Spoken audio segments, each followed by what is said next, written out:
अगर आपको अच्छा पिता बनना है या फिर अच्छा बिजनेसमैन बनना है या फिर एक सक्सेसफुल स्टूडेंट बनना है तो ज़रूरी है कि आप खुद के जीवन में फिटनेस को जोड़ें। अच्छा पिता, अगर आप खुद को 10 साल बाद भी देखते हैं कि आप अपने बच्चों के साथ समय बिता पा रहे हैं, क्रिकेट खेल पा रहे हैं या फिर उनकी ज़िंदगी का हिस्सा बन पा रहे हैं, तो इसके लिए ज़रूरी है कि आप रोज़ाना 10 मिनट तक वॉक करें। अच्छा बिजनेसमैन बनने के लिए भी ज़रूरी है कि अगर आपको डील क्रैक करनी है तो फिर उसके लिए ज़रूरी है कि आपकी नींद भी पूरी हो, आप पूरी तरह से एनर्जाइज रहें ताकि आपका मन अपने बिजनेस में लगे, क्रिएटिव आइडियाज़ आएँ। और अगर आपको ऐसे ही सक्सेसफुल स्टूडेंट्स बनना है तो ज़रूरी ये भी है कि आपका स्टेमिना बेहतर हो ताकि आप एग्ज़ाम में और एग्जामिनेशन हॉल में फुली कॉन्सेंट्रेट कर पाए। नमस्कार, वेरी गुड मॉर्निंग जयपुर। मैं हूं आपके साथ शिखा शर्मा और आज है थर्सडे मॉर्निंग और हम आ गए हैं आपको लेकर के evolve the fitness luxury gym में। हम मौजूद हैं फिलहाल अक्षय पात्र स्थित जगतपुरा में, जहां हम आपको हमारी खास बुलेटिन सेहत और खबर है, साथ साथ में फिटनेस टिप्स भी देंगे क्योंकि हम रोज़ाना फिटनेस कोच से बात करते हैं। लेकिन पहले शुरुआत करते हैं आज के दिन की तमाम बड़ी हैपनिंग्स की। कैसी रहेगी आज के दिन में मुख्यमंत्री भजनलाल शर्मा के क्या कार्यक्रम रहेंगे, किस तरह का उनका दिल्ली दौरा रहा, मौसम कैसा रहेगा और भी बहुत कुछ। चलिए शुरुआत करते हैं इस खास बुलेटिन की। हम फिलहाल मौजूद हैं evolve the luxury fitness club में। शुरुआत करते हैं सबसे पहले मुख्यमंत्री भजनलाल शर्मा के दिल्ली दौरे से जुड़ी जानकारी आपको दे देते हैं। कल भारत मंडपम में एनडीए की बैठक में शामिल हुए तो कल का दिन कई मायनों में महत्वपूर्ण रहा। किस तरह से 10 जून का दिन एक इतिहास बना गया वो हमने आपको लगातार बताया था। प्रधानमंत्री नरेंद्र मोदी की अध्यक्षता में बैठक हुई, उसके बाद केंद्रीय मंत्री जेपी नड्डा से भी मुलाकात हुई। आज नीति आयोग की बैठक में सीएम भजनलाल शर्मा भाग लेंगे। तो मुख्यमंत्री भजनलाल शर्मा दिल्ली दौरे पर, कल हमने वो तस्वीरें भी दिखाई थी आपको जब दिल्ली दौरे के लिए मुख्यमंत्री निकले थे। तमाम जो पूजा अर्चना के कार्यक्रम थे वो हुए, उसके बाद मुख्यमंत्री दिल्ली दौरे पर गए। अब भारत मंडपम में जो एनडीए की बैठक हुई थी जिसमें एनडीए शासित राज्यों के मुख्यमंत्री जुड़े, उप मुख्यमंत्री जुड़े, तो उसके लिए मुख्यमंत्री भजनलाल शर्मा भी दिल्ली पहुंचे थे, इसमें शामिल हुए। प्रधानमंत्री मोदी की अध्यक्षता में बैठक हुई, उसके बाद केंद्रीय मंत्री जेपी नड्डा से भी मुलाकात की। आज कहा जा रहा है कि नीति आयोग की बैठक में मुख्यमंत्री भजनलाल शर्मा भाग लेंगे। महत्वपूर्ण है क्योंकि मुख्यमंत्री भजनलाल शर्मा जब भी दिल्ली दौरे पर रहते हैं तो यूँ तो चर्चाएं इसकी होती है, खास भी इसलिए रहता है क्योंकि केंद्रीय नेताओं के साथ मुलाकात हो, सरकारी योजनाओं को गति देने की बात हो, डबल इंजन सरकार के इफेक्ट की बात हो, वो सभी अब दिखाई देगा जब मुख्यमंत्री भजनलाल शर्मा दिल्ली दौरे पर है। कल जब प्रधानमंत्री नरेंद्र मोदी ने लगातार रिकॉर्ड बनाया, एक चुने हुए नेता के तौर पर, प्रधानमंत्री के तौर पर सबसे लंबे समय तक प्रधानमंत्री पद पर रहने का, और तो उसके बाद जब एनडीए की बैठक हुई तो प्रधानमंत्री नरेंद्र मोदी ने इस दौरान धन्यवाद भी दिया सभी को, जनता को उसके लिए धन्यवाद दिया, आध्यात्मिक साधना इसे बताया, और मुख्यमंत्री भजनलाल शर्मा भी उस बैठक का हिस्सा रहे थे। अब मुलाकात कहा जा रहा है कि केंद्रीय मंत्री जेपी नड्डा से भी मुख्यमंत्री भजनलाल शर्मा की मुलाकात होगी।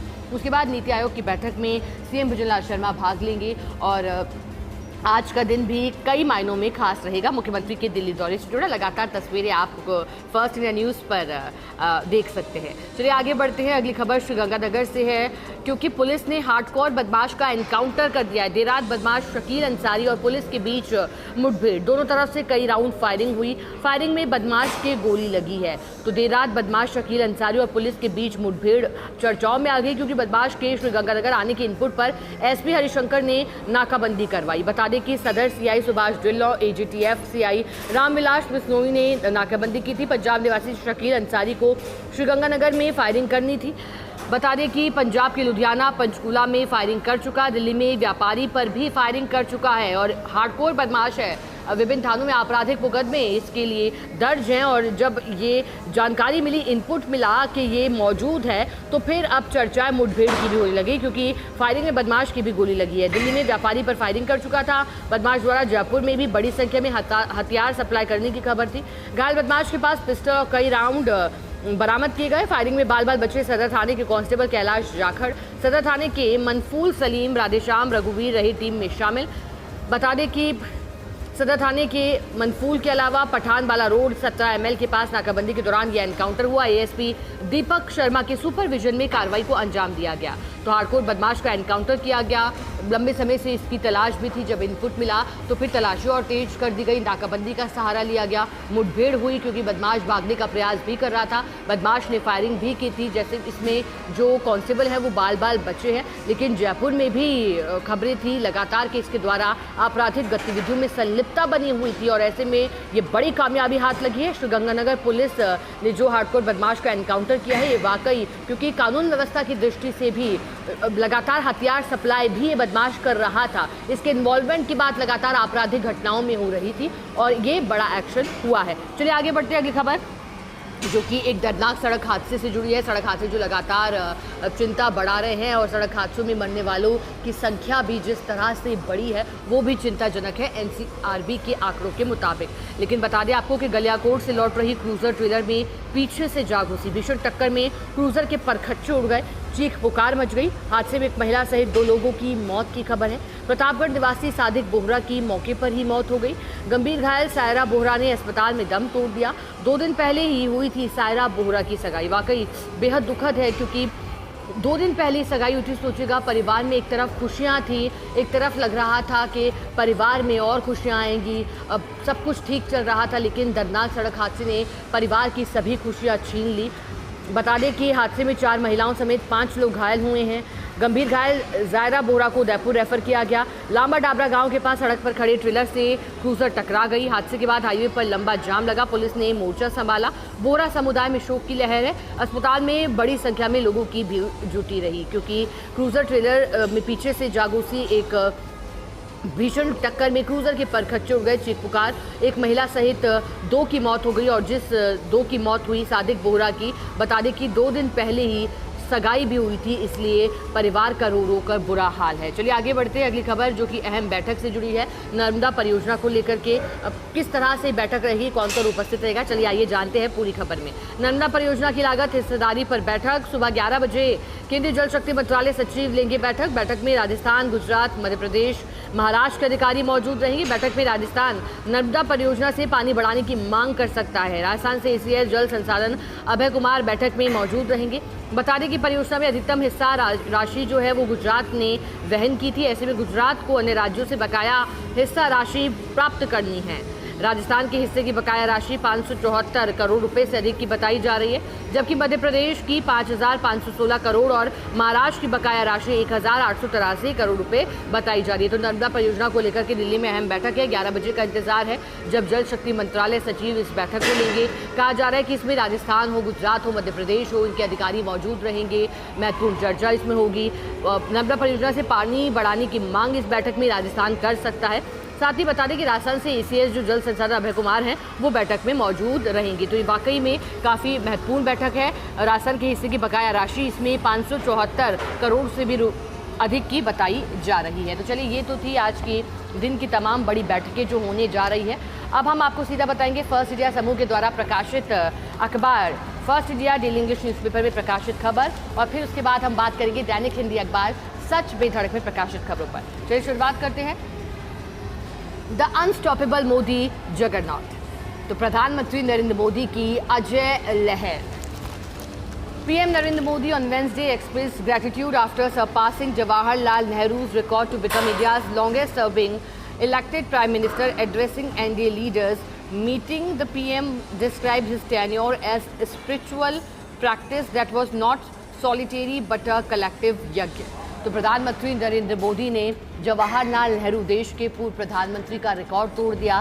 सबसे लंबे समय तक निर्वाचित रूप से और लोकतांत्रिक तरीके से चुने गए प्रधानमंत्री के रूप में सेवा देने वाले प्रधानमंत्री नरेंद्र मोदी ऐसी शख्सियत बन गए, ऐसी व्यक्ति बन गए जिन्होंने सबसे लंबे समय तक प्रधानमंत्री के रूप में सेवाएं दी। उन्होंने पंडित जवाहरलाल नेहरू जो कि देश के पूर्व प्रधानमंत्री रहे, पहले प्रधानमंत्री बने, उनका रिकॉर्ड भी प्रधानमंत्री नरेंद्र मोदी ने तोड़ दिया। और इसके बाद जो एनडीए की बैठक थी, इस बैठक में एनडीए की बैठक के बाद प्रधानमंत्री नरेंद्र मोदी ने संबोधित भी किया और धन्यवाद दिया एक तरफ जनता को, दूसरी तरफ ये जो पूरी उनकी यात्रा थी उसे प्रधानमंत्री नरेंद्र मोदी ने आध्यात्मिक चेतना बताया। उन्होंने कहा कि ये अकेले के लिए मुमकिन नहीं बल्कि ये सामूहिक यज्ञ और सभी के प्रयासों का नतीजा, इसे प्रधानमंत्री ने कहा। Speaking at the NDA conclave at Bharat Mandapam, he said, for such a long time to have the fortune to serve to Maa Bharati can only be possible with the blessing of God. उन्होंने कहा कि इतने लंबे समय तक माँ भारती की सेवा करने का जो अवसर मिला है, जब उन्होंने भारत मंडपम में एनडीए की बैठक के बाद संबोधित किया तो उन्होंने कहा कि जो लंबे समय तक माँ भारती की सेवा करने का अवसर है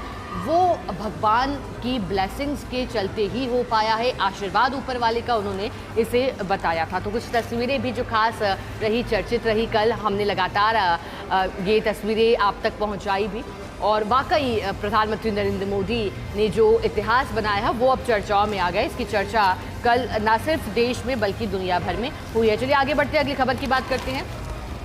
centre clears ₹1369 crore for lane NH62 project. तो सेंटर की ओर से, केंद्र की ओर से जो 1359 करोड़ का 4 लेन का NH62 प्रोजेक्ट है उसको मंजूरी दे दी गई है। अब क्यों मंजूरी दी गई है, अब कैसे सुविधा मिलेगी, चलिए पूरी खबर में जानते हैं। The centre has approved ₹1359 crore project for the 4 laning of the Nagaur Bikaner section at national highway 62 providing a major boost to road infrastructure in Rajasthan. तो राजस्थान में जो सड़क सुविधाएं हैं, सड़क इंफ्रास्ट्रक्चर है, उसे बढ़ावा देने के लिए, उसमें विकास करने के लिए जो सेंटर है, केंद्र सरकार है, इसकी ओर से NH62 से जुड़ा जो नागौर सेक्शन है, नागौर बीकानेर सेक्शन है, उसमें 4 लेन के प्रोजेक्ट को मंजूरी दे दी गई है। इसके लिए 1359 करोड़ की राशि भी स्वीकृत कर ली गई है।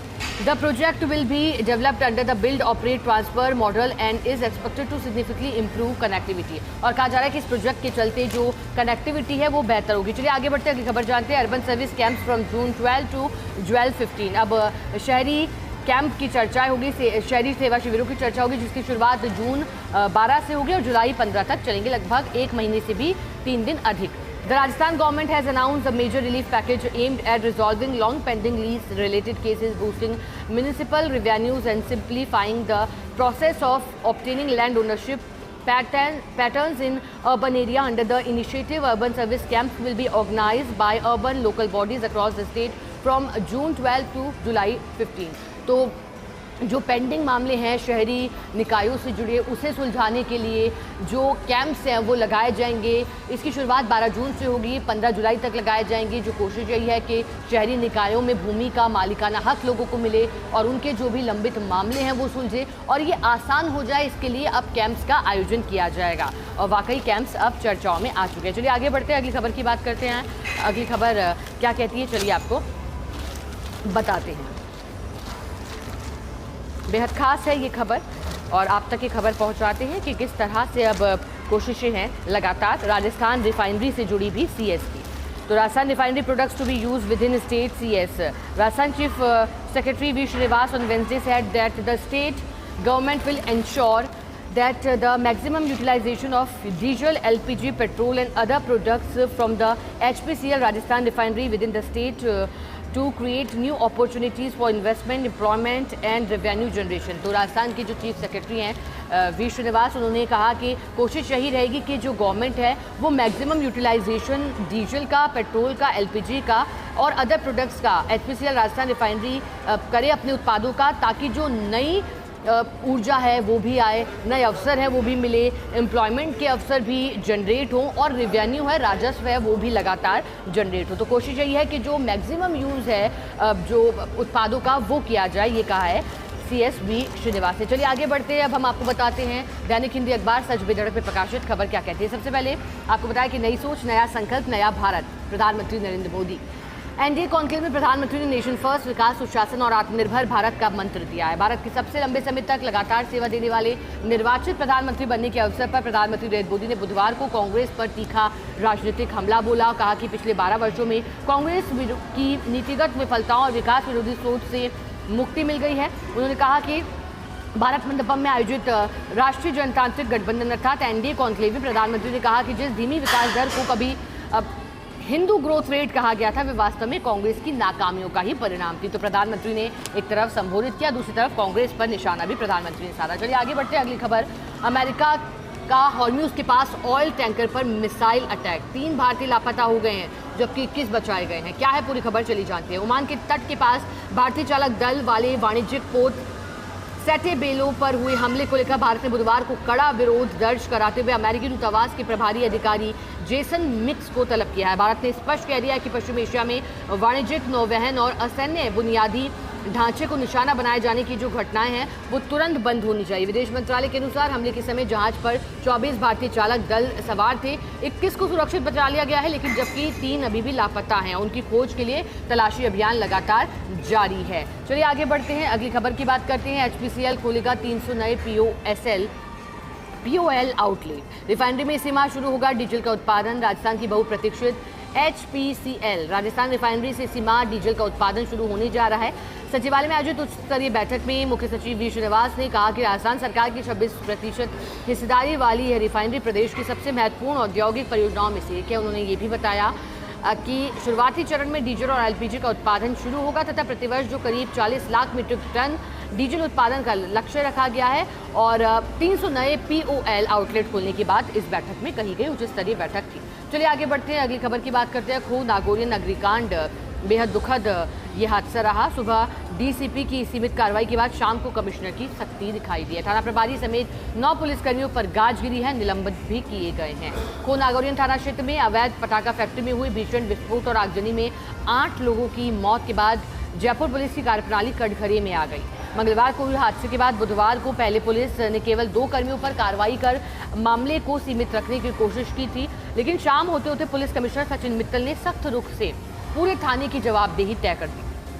प्रारंभिक जांच में गंभीर लापरवाही सामने आने पर थाना प्रभारी ओम प्रकाश माथवा समेत कुल 9 पुलिसकर्मियों को निलंबित कर दिया गया। दिन में DCP ईस्ट रंजीता शर्मा ने प्रेस वार्ता में केवल बीट अधिकारी ASI अमर सिंह और हेड कांस्टेबल पप्पूराम के निलंबन की जानकारी दी थी। इसके कुछ घंटों बाद ही पुलिस आयुक्त ने मामले की समीक्षा की। थाना प्रभारी सहित अन्य पुलिसकर्मियों पर भी ये कार्रवाई कर दी गई। और बता दें कि पुलिसकर्मियों पर गाज गिरी है, जिसमें थाना प्रभारी भी है, 9 पुलिसकर्मी भी इसमें शामिल हैं। तो चलिए ये तो बात थी अब किस तरह से कल का दिन रहा।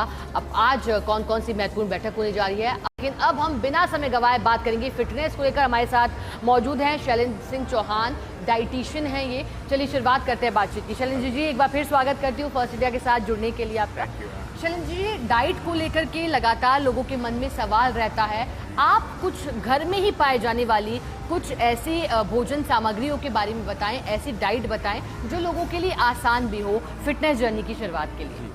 एक्चुअली सबसे बड़ा चैलेंज क्या होता है कि लोग फैंसी डाइट्स की तरफ जाते हैं और जिसकी वजह से उनको उस डाइट को फॉलो करना थोड़ा मुश्किल हो जाता है। तो हम लोग सजेस्ट करते हैं कि आप बेटर कि घर में आप कोई भी जो प्रोटीन से रिलेटेड हैं उनको आप ज़्यादा यूज़ करें, जैसे कि आप दूध, दही, छाछ ये यूज़ कर सकते हैं। इसके अलावा जितने भी कॉम्प्लेक्स कार्बोहाइड्रेट हैं, मोटे अनाज हैं, जो है ना, राजमा है, छोले हैं, इन सब चीज़ों को अगर आप अपनी डाइट में ऐड करते हैं तो इजीली आपका सैटिस्फैक्शन भी कंट्रोल रहता है और लंबे समय तक आप उसको अपनी फिटनेस को मेंटेन कर सकते हैं। अच्छा, कुछ ऐसे लोग हैं जिनके इंजरी है, घुटनों में दर्द है, उनके लिए क्या स्पेसिफिक डाइट पे रह सकता है ताकि जो प्रोटीन है वो कमी भी दूर हो जाए उनकी? देखिए मैम, जब अगर कोई मेडिकल इशू है तो हम लोग सजेस्ट करते हैं कि बेटर है आप अपना एक फिजियोलॉजिकल टेस्ट कराएं, जिससे कि एग्जैक्टली पता लगे कि चैलेंज क्या है। क्योंकि बहुत सारे लोग क्या करते हैं कि सोशल मीडिया को फॉलो करते हैं और ब्लाइंडली वो सप्लीमेंट्स को यूज़ करते हैं, जो कि उनकी सेहत के लिए नुकसानदायक भी हो सकते हैं। तो हम बेटर ये रहता है कि आप अपना ओवरऑल फिजियोलॉजिकल टेस्ट के अकॉर्डिंग ही अपना सप्लीमेंट ऐड करें। अब शैलेंद्र जी, आप क्या मानते हैं, बीइंग अ डाइटिशियन कितना रोल रहता है डाइट का फिटनेस की जर्नी में? एक्चुअली मैम, इसमें सबसे इम्पॉर्टेंट पार्ट है कि आप 70 to 80% रोल आपका डाइट का ही रहता है। वर्कआउट आप जब करते हैं तो 10 to 20% रोल प्ले करता है, पर अगर आप अपना डाइट अच्छा रखेंगे तो आप अपना ओवरऑल कैलोरी के अंदर रहेंगे, जिस वजह से आपका जो फैट है वो परसेंटेज वो नहीं बढ़ेगा। अच्छा, आप बताइएगा, क्योंकि आजकल सोशल मीडिया पर काफ़ी रील भी चर्चाओं में रहते हैं। अब दिग्गज अभिनेत्री की बात करें, अनुष्का शर्मा की बात करें या फिर अन्य ऐसी एक्ट्रेस हैं जिनकी रील वायरल होती है और उसमें वो कहते हैं कि हम शाम 5-6 बजे तक तो अपना खाना भी ख़त्म कर लेते हैं, जो उनका डिनर होता है वो हो जाता है। आप क्या मानते हैं, ब्रेकफास्ट से लेकर के लंच और डिनर का बेहतरीन समय क्या है? जी, आपने बहुत अच्छा सवाल पूछा है कि एक्चुअली आजकल लाइफस्टाइल इस तरीके से है कि लोगों का जो मील डिनर है वो जनरली लेट होता है। बट हम सजेस्ट करते हैं कि अगर आपका मील थोड़ा सा अर्ली रहता है, जैसे अगर आप 6-7 बजे के आसपास अगर आप डिनर कंप्लीट करते हैं, तो उससे फ़ायदा ये होता है कि आपका जो डाइजेशन है वो कंप्लीट हो चुका होता है, और क्योंकि रेस्ट पे बॉडी अपने आप को हील करती है, तो उस केस में बॉडी के लिए हीलिंग के लिए प्रॉपर टाइम मिल जाता है और इजीली बॉडी उसको मैनेज कर अच्छा, पाती है। इस खास बुलेटिन को समाप्त भी करना है, एक आखिरी फिटनेस मंत्र आप जो देना चाहें आज तक। फिटनेस बहुत इंपॉर्टेंट है लाइफ में, तो हमेशा आप ध्यान रखिए अपनी और अपने परिवार की हेल्थ का ध्यान रखिए, और जैसे जैसे आपके पास चीज़ें आपको नॉलेज मिलती है उस हिसाब से आप अपने आप को अडेप्ट करते रहिए, डेफिनेटली आपकी हेल्थ इंप्रूव है। बहुत शुक्रिया शैलेंद्र जी फर्स्ट इंडिया के साथ बातचीत के लिए। तो आज हमको यही मंत्र दोहराना है कि मैं हार नहीं मानूंगा या फिर मैं हार नहीं मानूंगी, बाकी चीज़ें खुद ब खुद हो जाएंगी। तो चलिए आज के लिए हमारी इस खास बुलेटिन में इतना ही, लेकिन